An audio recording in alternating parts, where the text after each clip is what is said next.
Meet Natalie. Natalie loves books. This is your brain on books. Any questions?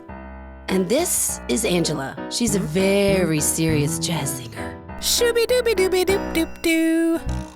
And sure, we both like to stay informed, but this world sometimes, am I right? You know what we need?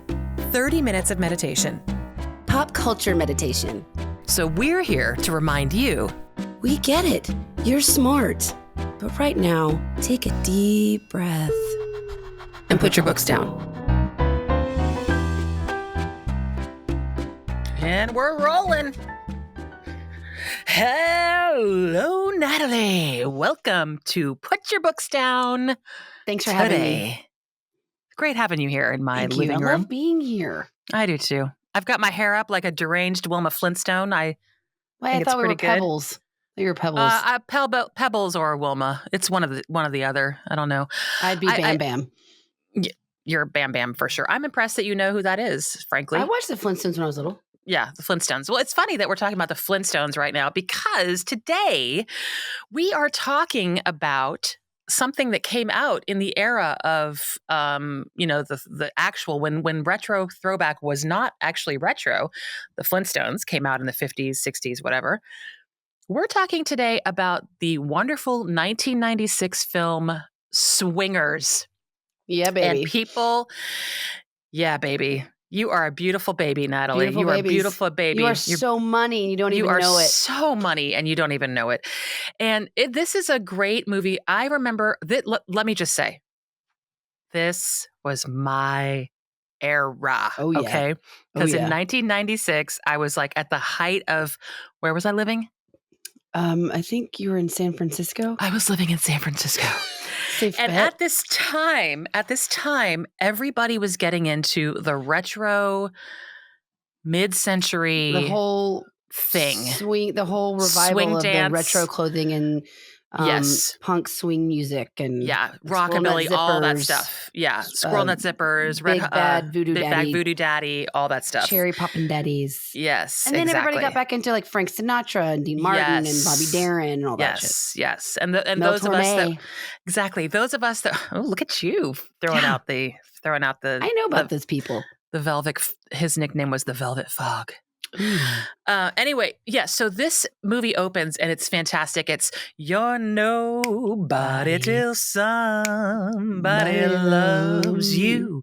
And you hear this come up on the screen and the first thing you see is this retro font, cursive font. The font is so good. It's so good. It's so LA. They do all these clips of people partying in LA at these different clubs. It's really a love letter to living in Hollywood, dance culture, plus the old pool halls and bars and Sunset Strip. I mean, how fun. The Dresden. I love the Dresden. By the way, my friend Will, who unfortunately passed away, he used to play at the Dresden. Oh, I love the Dresden. He had a regular gig there. It's also just this amazing time when this whole retro thing was going on. Jon Favreau wrote this movie with he wrote it, but Vince Vaughn helped him. Okay. Kind of like a lot of it was about their own stories and stuff. Yeah. So we come in and we see that it's this lovelorn Jon Favreau. And his name is Mike. And he's wearing his little retro shirt. He's very clean cut. You know, his phone messages are talking to him. It's like, you have no new messages or whatever. You know, he's in this shitty white walls apartment in LA. Clearly, he's like a struggling actor. Which was his real apartment. Oh, really? At the time. I did not know that. Yeah. And so they're unemployed actor. He's an unemployed actor. And he's like he says he does stand up, whatever. And he's talking to his friend, and the friend is giving him advice about this woman who he broke up with. And he's like, well, what should I do? Should I call her? I think I should call her. She hasn't called. Why hasn't she called? And he's like, dude, they know not to come back until you really forget about them. Yeah. And that sets off the whole theme of this movie. The whole entire theme is in that first set, which is why I love this movie, because it's one of those movies that is told with such amazing storytelling. The storytelling weaves from this opening scene. The music sets up the movie. You're nobody till somebody loves you. You know, all of it. And then all the dancing and the clothing and these retro dudes. The soundtrack. So then you have Trent, who's played by Vince Vaughn. Can we just talk about Vince Vaughn Oh for my just a God, brief this is moment in his this like movie? breakout film. When I That's a tall first drink of saw, water. let me tell you something. When I first saw Vince Vaughn in this movie, I thought I had never seen a better looking dude. Well, I remember I was like, who is that? He's tall. He's clean cut. He's so good looking. They all have these like He's like the hairdos. womanizing best friend. Well, they all have like that, like grease, like the James Dean hair. Yes. Stuff going And on like every that. guy in the 90s wanted to have that hairdo. Oh, yeah. And all did. Everyone like if had you went gray out to hair the in this club, movie. if you went out to the club, those are the kind of dudes that you saw that like putting on this look, right? Well, I didn't go to the, I was like you 14. weren't because you were 10. Well, no, I was 13, 14. 13, yeah. So I wasn't going to the clubs, but I hear you and I see you. I was 23 and we were wearing our chunky heels and our like, I mean, I think I had a bi-level haircut at that point, like where it was like, it's very Ellen. You're just trying not to say mullet. Exactly. I definitely bi-level haircuts. Your fancy version of avoiding mullet. You had a mullet. Yeah, I know. Yeah, it really was like it was like a cross between a shag and a mullet. Yeah. Well, so Vince Vaughn says, "Hey, you know what we're doing tonight? We're going to Vegas." So right off the bat, they're going to Vegas. Of course, they're going to Vegas. Like, of course, they're going to drive from LA to Vegas at night.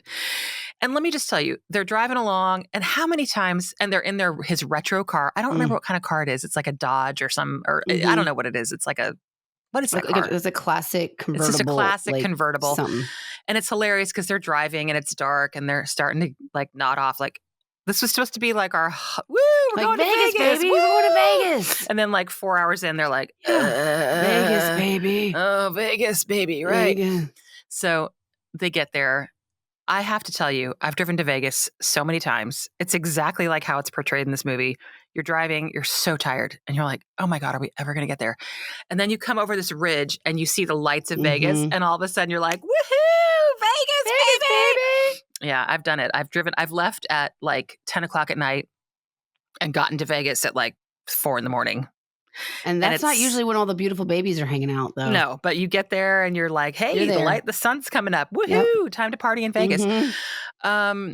So anyway, this is the movie where I learned about being old school. Like, that's so old school, you know.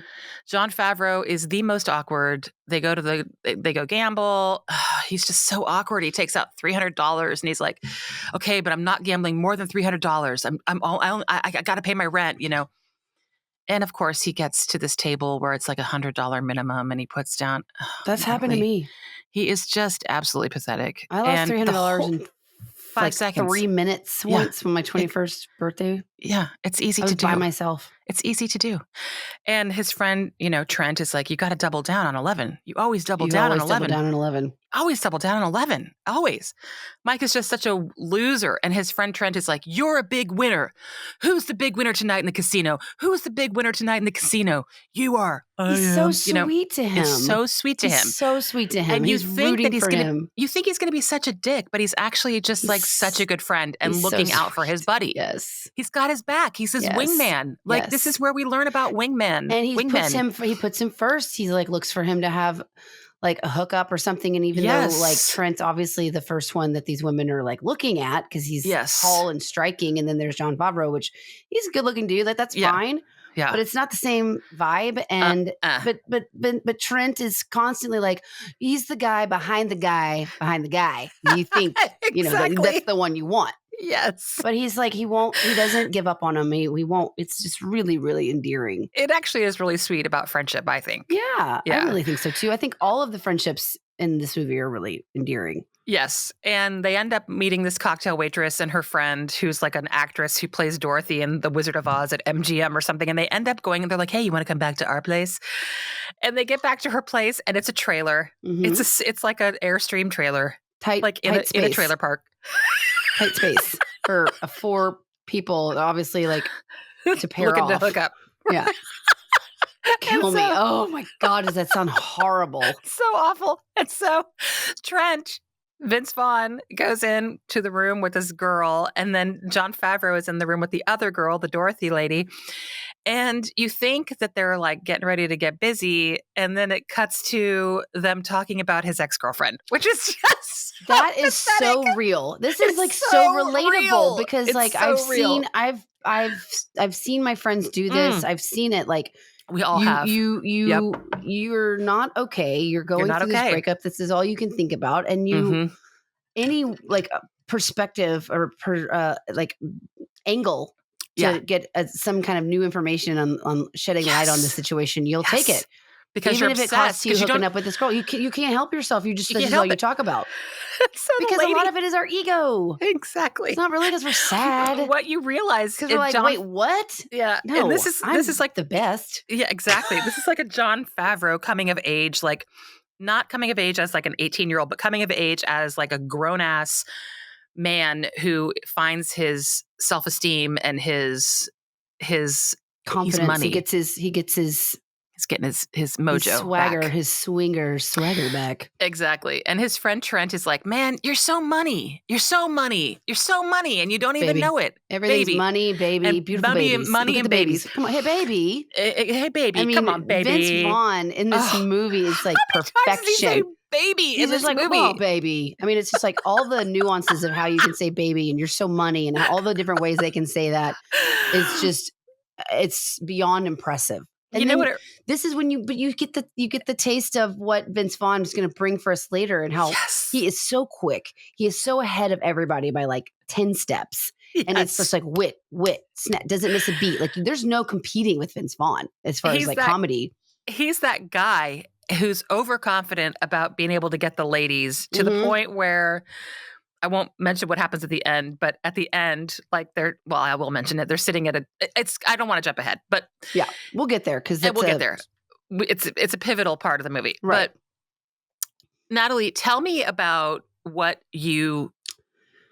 strikes you, what jumps out at you in this movie, why you do you love this movie? I mean, did you love it as much as, yeah. How many times have you seen this movie? I've seen this movie like 20 times. I think Scott's seen it like 100 times. I've seen it like 800 times. This was such a dude movie too. Like totally. It was like a bro film, but like a really well done bro film. Yeah. Scott was quoting it. We watched it the other night and like I bought it 'cause it's like $5 right now. Yeah.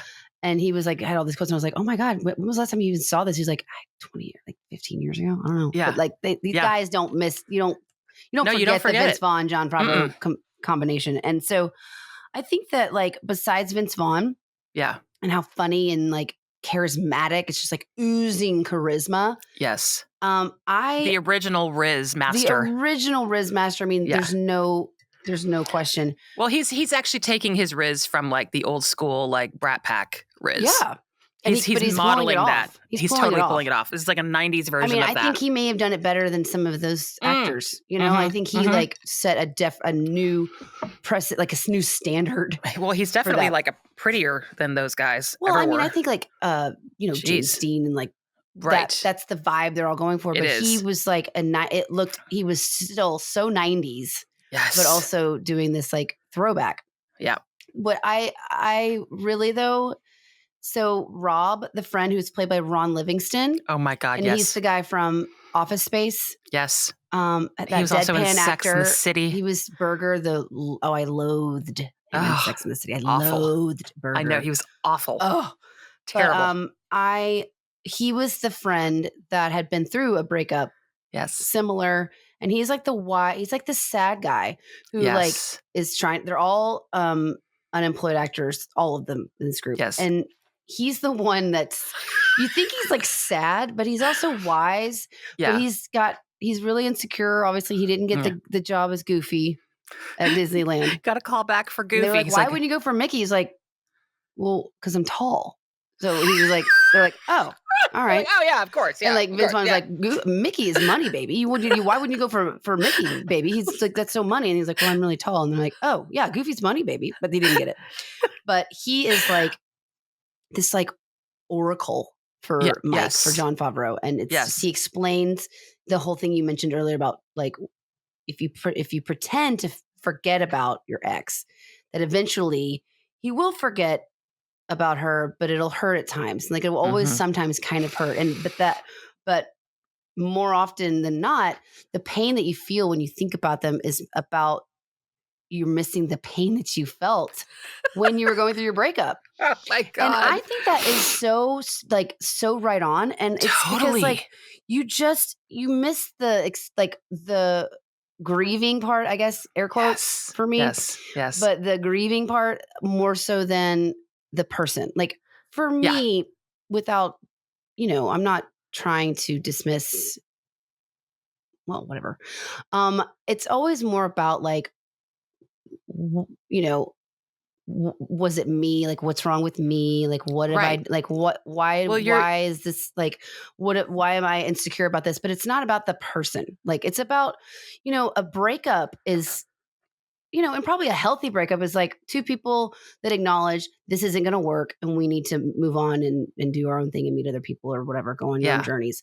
And I think to me as a late bloomer, mine was like, this means that I need to do self-reflection and learn from something. And I'm bored. That's boring. That sounds boring. Right. Because the thing is, this is a coming of age about learning how to not be so self-absorbed. And so that's kind of what comes through. And everybody wants to be self-absorbed at that age. It's way easier than being thoughtful, than like taking a step away from yourself. It's way easier just to marinate and be like, poor me. I just went through a breakup with someone that was just like, whatever, it's fine. Yeah. Being indulgent and in love with the melancholy and the ennui and like feeling like the way it appears to other people. It's so much about other people. It's so pathetic. It's like a movie. It's like a facade. It's like, oh, I should be really hurt. Yeah. I'm not. And I feel weird that I'm not. Right. But people are being really nice to me and paying a lot of attention to me, like bringing me stuff. So I'm like, oh yeah, no. But Jon Favreau's sad. He's legit, like, he just can't figure out what in the heck is wrong with him, So one of the big things in this movie that I absolutely love is that jumps out at me, and I made some extensive notes on this because when I watched this, it was late and things were happening. And so you were having a little individual part fun with myself. So well, you need to clarify that's not what this is. This is a family show. Yeah, no, I was just having a party with myself.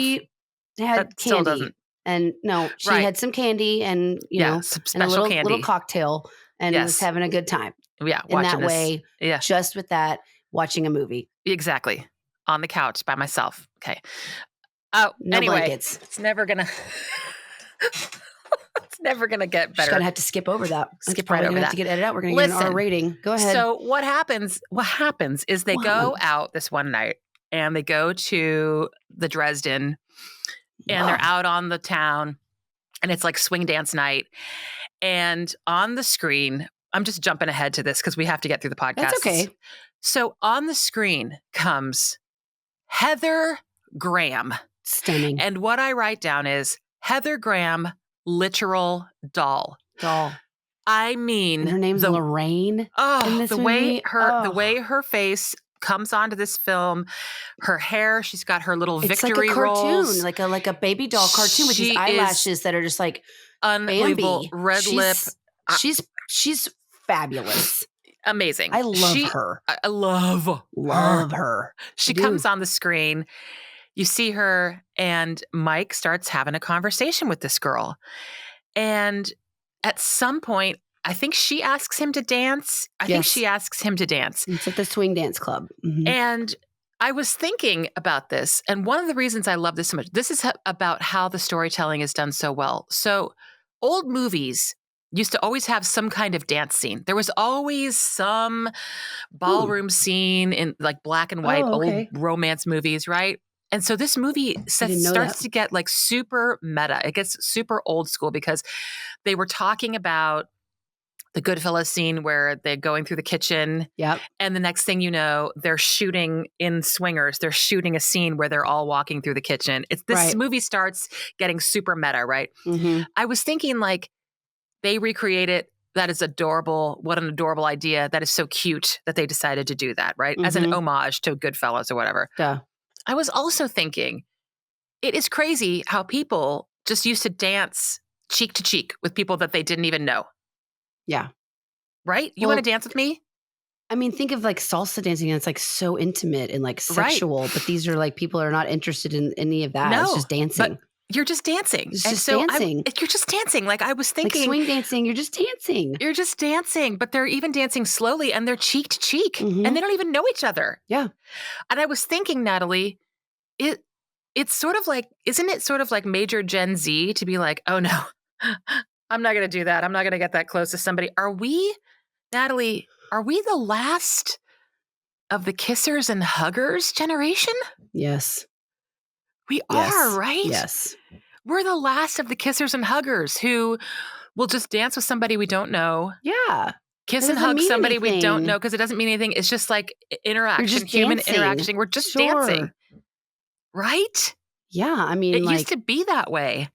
People had like a dance card and women would be like, oh, I'm sorry, my dance card's full. Like, what? You had a dance card of all the people you're going to dance with. My parents gave me, for my first dance at my elementary school, they gave me a dance card to write down all the boys that asked me to dance.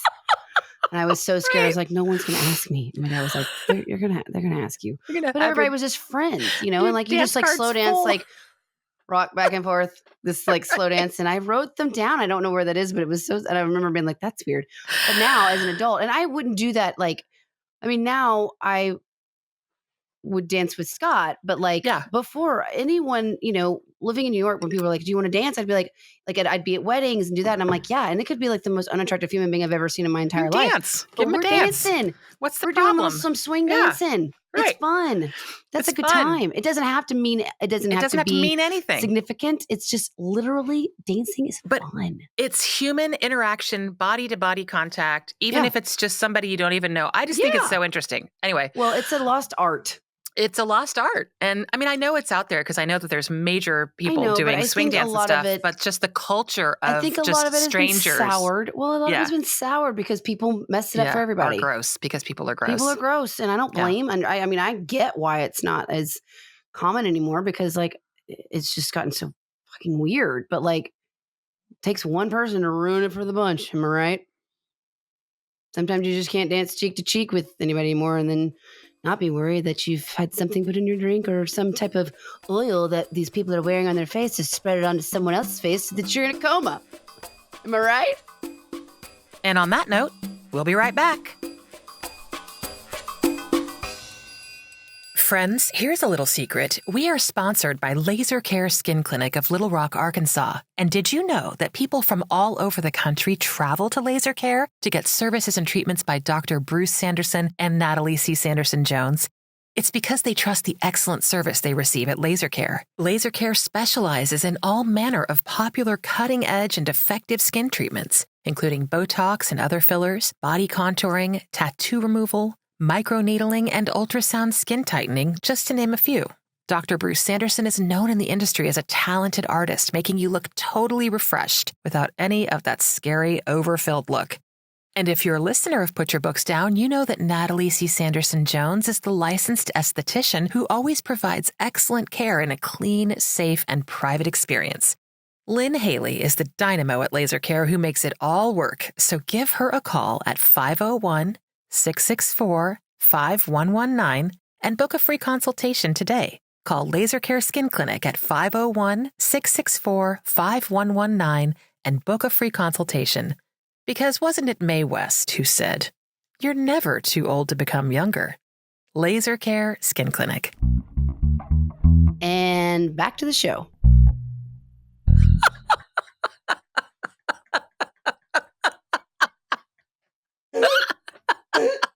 I was like waiting for you to finish so I could say that. Kept waiting for you to finish. You just kept going on and on.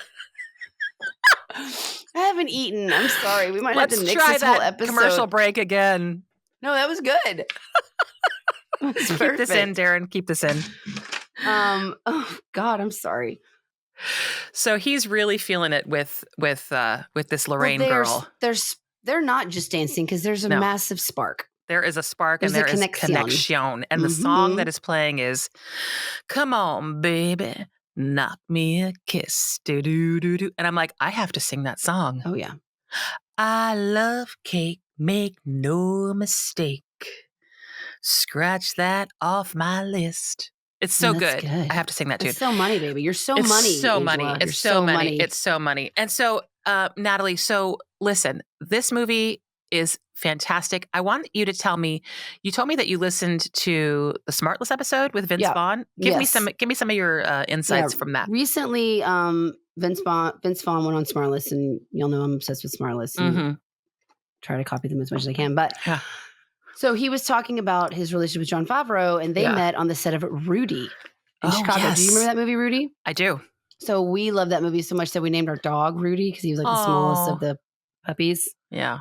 That were probably inbred and we paid for. But anyway, no judging. I'm just saying I can't not acknowledge that. Right. So they went to LA. They moved to LA to be actors. Yeah. And Jon Favreau wrote this movie. And then, Vince Vaughn contributed a lot from their own lives.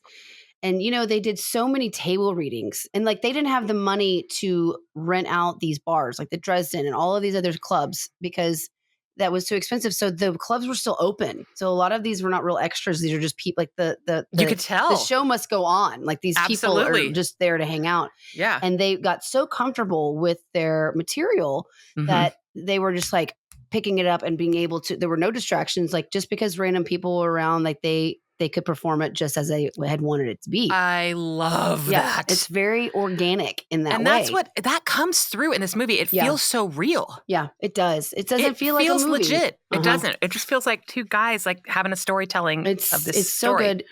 And then, so to your point about, well, you didn't want to jump to the end, but there was a story that Vince Vaughn told about, he was at the movies and Rudy had already come out and he was like, getting stuff at like getting popcorn and stuff, and there was this old man who was like aggressively waving at him, and he was like, "What is this guy doing? Like, why is he so confidently waving at me? Like, well, I guess he's seen me in something. Like, what's this?" And he tries to like glare at him at first, then he smiles at him. Like Vince Vaughn goes this like roller coaster of emotions towards this old man. He's like, "He's about to come talk to me. Like, what's going on?" And then what he realizes, his old man was waving at a baby that was behind him, like making face, like doing all this at a baby. And it was such a reality check for Vince Vaughn. He was like, "Oh my God, I thought this was all about me.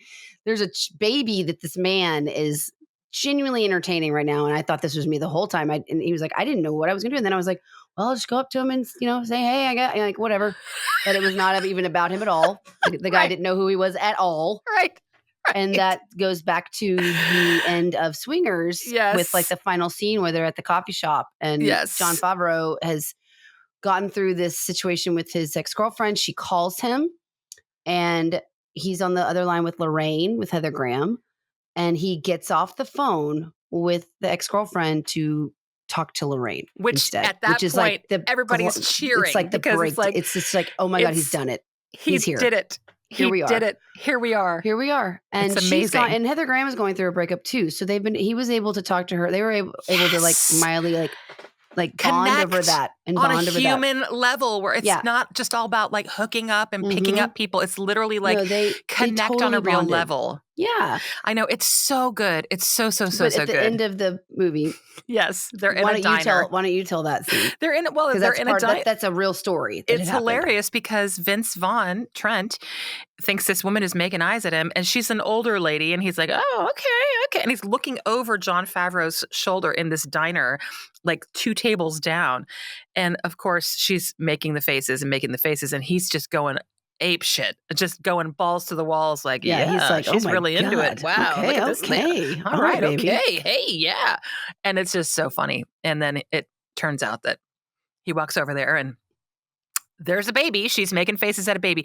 But yeah, and then you realize too, like, hey, Jon Favreau actually triumphs and Vince Vaughn is kind of the douchebag. Yeah, like, he's like stuck in this place. He's stuck in this place of hookups and you're so money and beautiful babies. He hasn't had the life-changing situation. He hasn't had the rude awakening yet. Exactly. And because also he's like, I mean, you think I'm being an asshole, but like, look at me over here. I'm talking to these babies and I'm a sweetheart. Yeah, I'm a sweetheart. I'm the like man. A sweetheart. Yeah, I'm the man. I'm a sweetheart. Yeah, they all love me. Mm-hmm. So it's really, he's like, she wants to play. Oh, you want to play fun little baby games? You want to play? And it's just hilarious. Yeah, it's so good. But he clearly has mommy issues is what I'm thinking. He's got mommy issues. I don't think you're wrong. Don't think you're wrong. But, I will tell you, this movie is timeless. Yes. It doesn't, it's just the whole movie, minute to minute, you are entertained. There's no lull in this movie. It is so much fun, and it's actually really sweet. It's really sweet. And the soundtrack is fantastic. Yeah, it's so good. Overall, I'm so glad that, because like listening to that podcast with Vince Vaughn on Smallest, I was like, oh my God, I forgot about Swingers. Yeah. Remember I texted you, I was like, we need to watch Swingers. We need to do Swingers. And I was like, oh my gosh, yes, absolutely. It's so money. So Natalie, you know what it's time for, don't you? I do. Yeah. I do. What time is it? It's time for a chick. Bow, bow, oh, yeah. Chick stop. So to preface this chick stop, Scott and I went and saw the new Beetlejuice movie last night at the IMAX, because you all know, anyone that knows me knows how important Beetlejuice is to me. It's one of the best things that ever happened. Yeah. It's one of the best things that's ever happened to me is Beetlejuice. Okay. Yeah. Okay. I love the movie. I watched the cartoon. Don't even mince your words. It's just I'm just saying it was it's been an integral cog in the machine that is Natalie Chapman Sanderson Jones. Okay. Yeah. Very big deal. And you are a machine, I might add. Yeah. You're a machine. So we went and saw that movie, and it's so fun. It's definitely more of a family movie than the first one. Oh, but interesting. I was laughing. It's really fun, and it's really now I want to go see it. It's just it's not as gritty as the first one. I mean, and that's because that was like, whatever. But it's really, really great. Yeah. I want to talk about Winona Ryder. Oh. Yeah. She's having a massive, like, she was in Stranger Things. Right. But she's now on this like fashion comeback. Yeah. And with her style. And just to say, my sister's friend Erica, who styled Robert Downey Jr., is now styling Winona Ryder. Wow. And she was like all in, I mean, like it's, and the thing is like everyone's freaking out over Winona Ryder right now. And it's like, cause she's kind of paying tribute to the Beetlejuice stuff. And you know that she didn't have a style, like she didn't have a costume person in the original Beetlejuice, as were all her clothes. Wow. Yeah. That was like Winona Ryder. Yeah. So, but I just love that her fashion icon, like it's like a comeback, and you know, she's like 52, which is a great age. And she, you know, she went through some stuff, you know, like being accused of shoplifting and all of that. A little acting out perhaps. And she's had like public relationships and all of these things, but I just adore her. And I wanted to know what your favorite Winona Ryder movie was. Well, I have like two. I have like I love all of them, but if I had to pick my top two. Okay. Is she in Girl Interrupted? Yeah, she's the star. Yeah, she's the star of Girl Interrupted. I did love that movie, actually. Yeah. I really liked that movie. But I always go back to Mermaids. Mermaids is mine. It's because Mermaids and Heathers. Heathers too, but I think I like Mermaids for me because I love her. That's like not the beginning of her voiceovers, but those Winona Ryder voiceovers were so iconic in the 90s, like late 80s, 90s. And I just, something about her character in that movie is just so... She wants to be a nun. Perfect. And she... With Cher as her mom, who's kind of like free. It's that Winona Ryder, like, ability to act the anxiety and act the... Love it. She's so good at that. She's so good. It really... Her persona comes through, and who she is as an actor really comes through in that movie. It's so good. I love, that's my favorite one. And I love mermaids, and like I love Cher. I feel like on this podcast we talk about mermaids a lot because I feel like if there is a movie that to me is like so perfect, I love that movie. I love that movie. The soundtrack. And we did Cher. We did a podcast on it. Bob Hoskins. Bob Hoskins. I mean, come on. I really do want us to do whatever Who Framed Roger Rabbit. We will. We have to. That's important. What's the little girl? Christina Ricci. Christina Ricci is on Mermaids. People, if you haven't watched Mermaids, go watch it. And also go listen to the bathtub because of that movie. I know. And go listen to our podcast about it because it's one of our my favorite podcasts that we've done. I can't remember what episode it was, but go back and listen to it because it's great. Anyway, yeah. Winona Ryder. Winona Good Ryder. job. So you think Beetlejuice 2.0 is like it's Beetlejuice, worth a watch? Yes, I will tell you. Justin Theroux plays her like boyfriend, and he is hilarious. Oh, good. It's like his character in Wanderlust. Okay, good. You know what I mean? Like it's so like douche cringy. It's so good. Okay. And Catherine O'Hara is perfection. I'm sure. Absolute perfection. I am not a huge fan of that Jenna Ortega girl. Oh, I don't know who that is. She plays Wednesday, and she's the actress. She's like this new huge actress, and she's really talented. But there's an attitude there for me. But she was really great. Okay. And you know that the original dad in Beetlejuice, that was the principal in Ferris Bueller, is a great big pervert. So he's. Oh, really? Oh, yeah. Yeah. Oh, he went to in jail.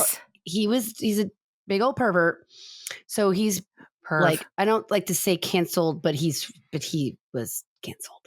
So he's not. So they had to. The way they navigated through that was really interesting too. And Michael Keaton was just fabulous. I love Michael Keaton so much, and he was. I mean, and then there was Monica Cuccinelli. Isn't she like a French actress or? Okay. Anyway, it's so much fun. Okay. It's really good. I was like laughing when a lot of people weren't laughing because I think a lot of people hadn't seen the first one. And maybe you're just tickled. People were also like dressed up. It was so cute. Yeah. Is it out in full release now? Yes, we went and saw the IMAX. I have to go. I might have to go. I might take myself tonight because Frank has a rehearsal. That would be great. I might like get some popcorn and like just go by myself. That would be great because it's fun. It's so much fun. It's so good. So you should do that. Well, that's great. That's great, Chick Stop. Gosh, what a nice chat, Natalie. I mean, I love talking about swingers. Just everybody, the storytelling is so fantastic. Bobby Darin at the very end, the music is, I never cared much for moonlit skies. I never winked back at fireflies. But now that stars are in your eyes, I'm beginning to see the light. And it's like, hell yes, that bookend of like, you're nobody till somebody loves you. And then the bookend of I'm beginning to see the light is just fantastic. It's fabulous. It's so good. It just good. is. It's so good. It's like full circle. You find out Mike is this killer dancer because why? Because when he was with his ex-girlfriend, they took ballroom classes because of course he's that guy who took ballroom classes with his girlfriend. He's the guy that would do whatever. I mean, which is so sweet. Exactly. And who knew like that could have been such a sad memory. It's repurposed into this amazing memory that he gets to dance with the most gorgeous girl, the most beautiful baby, Heather Graham. Most beautiful baby. I think I want to do dance lessons. Do you? I'm going to see how Scott feels about I asked Frank that one time. I was amazed. I want to do the tango. I want to learn the tango. Oh, yeah. I was amazed because, by the way, guess who's going to be on Dancing with the Stars? Oh, Anna, what's her face? Yes. That phony lady? Yes, Anna Delvey. Anna Delvey. Like, really? Ugh. Come on. Well, I'm going to watch it Who's because next? I have to see her dance. Gypsy Rose is on the next season. She's already signed, I'm sure. I have to watch Anna Delvey. See how she with her ankle bracelet. Are you serious? Darren, are you serious? She legit. She's actually going to be wearing her ankle bracelet.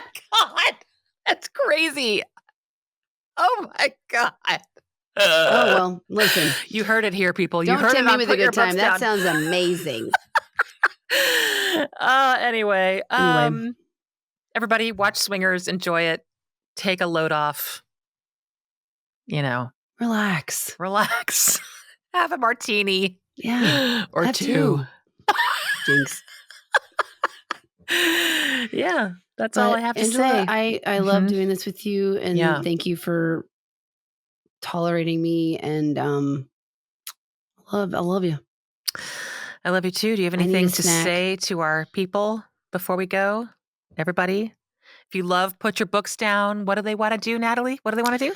Like it, share it. Yeah. Subscribe. Review it. Subscribe it. Yeah. Send us feedback. If you like it, the best thing you can do for us is write us a review on Apple Podcasts. Mm-hmm. That really helps us because the more we can get reviews, the more we can expand our horizons and keep doing the podcast. We're never going to stop, but we can do more. We can do more and more. Well, anything else you want to say? Or? Yeah, I do. I want to say, I want to bring it down to my regular octave and say to you,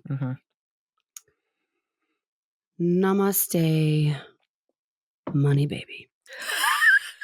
Yes. And to you, I say, Namaste, a beautiful baby. Knew it. You knew Swish. it. I know. Swish. I knew it. Swish. All right. I love you. On. Knock me a kiss. Knock me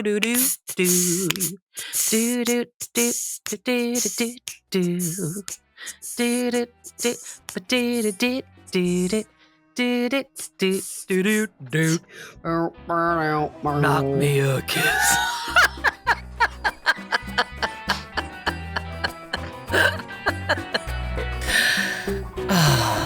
Now, isn't that better? Thanks for listening. Feel free to leave us a review and be sure to subscribe wherever you get your shows. Put Your Books Down is produced by ClantonCreative.com.